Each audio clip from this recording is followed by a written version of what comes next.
নমস্কার। এখন আমরা এখানে আজকে যোগাতে আর কি পানের ব্যবস্থা হয়েছে। পান খেলে আর কি কী কী ধরনের রোগ সারে, হ্যাঁ সেটা আর কি এখন আপনাদেরকে বলা হবে। তো আপনারা দেখতে পাচ্ছেন এখানে পানের জন্য সরঞ্জাম যেটা আছে আর কি, এটা হলো পান পাতা, এটা দিচ্ছে মধু, সাথে এই যে সুপারি আছে, এখানে আছে ধইনা, মৌরি, জোয়ান, এই তিনটা আছে এখানে। এটা হলদি, আর এটা হচ্ছে সোঁট, আদার সোঁট, এটা হচ্ছে দারচিনি, এটা হচ্ছে মুলেঠি, এটা হচ্ছে পান মশলা, আমরা জানি পান স্মিথ বলছে। অনেক কিছু থাকে এর মধ্যে, অনেক কিছু দেওয়া থাকে, জিরা আছে, পোস্ত আছে, মৌরি আছে, হ্যাঁ এটা চমন বলছে না, এটাকে চমন আছে। তো এরকম অনেক কিছু আছে আর কি। তো পান খেলে আমাদের আর কি কী রোগ সারে, হ্যাঁ পান খেলে কী রোগ সারে সেই সম্বন্ধে আর কি বলে দিচ্ছি। আপনারা যারা বাড়িতে পান খান কিংবা যারা খান না, যদি খান তাহলে এই সমস্ত সমস্যাগুলো সারবে। যদি কারো সর্দি কাশি হয় তাহলে পানের সাথে আপনার লবঙ্গ মিশে খেতে হবে। সর্দি কাশি হলে পানে লবঙ্গ মিশে খাবেন। কাশি যদি বারবার হতে থাকে তবে হলুদ গরম করে পানের মধ্যে দিয়ে খাবেন। যদি কাশি বারবার হয় কাশি মনে করেন কারো বারবার হচ্ছে, তো পানের মধ্যে হলুদ দিয়ে খাবেন। যদি কারো আর কি শ্বাসকষ্ট যদি কারো হয়, যদি কারো শ্বাসকষ্ট হয় তবে পানের মধ্যে আপনাকে জয়ত্রী মিশিয়ে খেতে হবে। জয়ত্রী মিশিয়ে খেলে তাহলে শ্বাসকষ্ট অনেকটা কম হবে।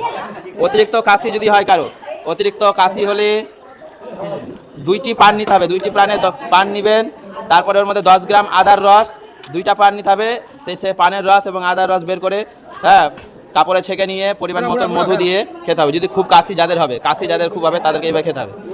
যদি শরীরে কোথাও ফোড়া হয়ে যায়, যদি শরীরে কোথাও ফোড়া হয় তবে কী করবেন, যদি কোথাও ফোড়া হয় শরীরে তবে সেই ফোড়ার উপরে পানটাকে আর কি সেঁকতে হবে সরিষার তেল দিয়ে শেখার পরে সেই পানটাকে ফোড়ার উপর দিলে সেই ফোড়া অটোমেটিক ফেটে যাবে।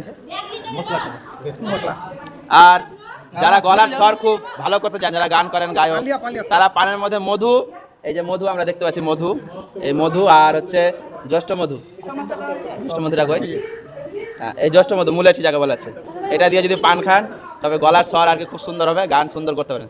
তো আমরা আজকে পান খাওয়ার আমাদের যোগাযোগ হচ্ছে, আমরা দেখতে পাচ্ছি, হ্যাঁ তো আমরা আর একটু ঘুরিয়ে দেখাবো সুন্দর করে। পান আমরা দেখতে পাচ্ছি, যিনি বানাচ্ছেন আর কি তাকে জিজ্ঞেস করে নেবো পান খেলে কি কি উপকার হয়, উনি বলে দিবেন। আমি তো বললাম, আপনি বলেন পান খেলে কি কি উপকার হয়। আমি এখন পান লাগাতে ব্যস্ত, তাও বলেন কি কি লাভ পাওয়া যায়, যেটা যারা জানেন আর কি উপকার হয়েছে মনে হচ্ছে। একমাত্র এই পানে অনেক রোগ আমাদের সেরে যায় যদি আমরা পানকে ঠিকঠাকভাবে আর কি খেতে পারি, ব্যবহার করে। তবে প্রত্যেক দিন কম করে 2টার বেশি, মিনিমাম 2টা, ম্যাক্সিমাম 2টা, মিনিমাম 1টা, এর বেশি পান কেউ খাবেন না। দেখেন পানে কি কি দেওয়া আছে। এখানে আছে মেথি আছে, মৌরি আছে, ধনে আছে, জোয়ান আছে, আর দেওয়া হলো এখন দারচিনি গুঁড়া, সোঁট দেওয়া হলো।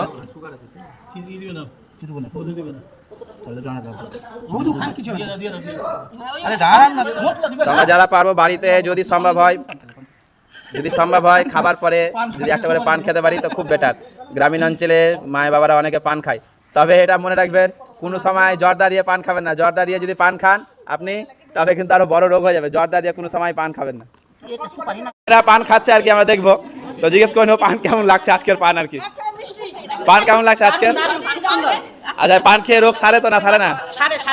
আচ্ছা, পানের উপকারিতা মায়েরা অনেকে জানে অলরেডি। হ্যাঁ তো এরকম পান যদি আমরা খাই আমাদের অনেক রোগ দেখবেন অটোমেটিক অজান্তে আর কি রোগ আর কি অনেক রোগ সেরে যাবে।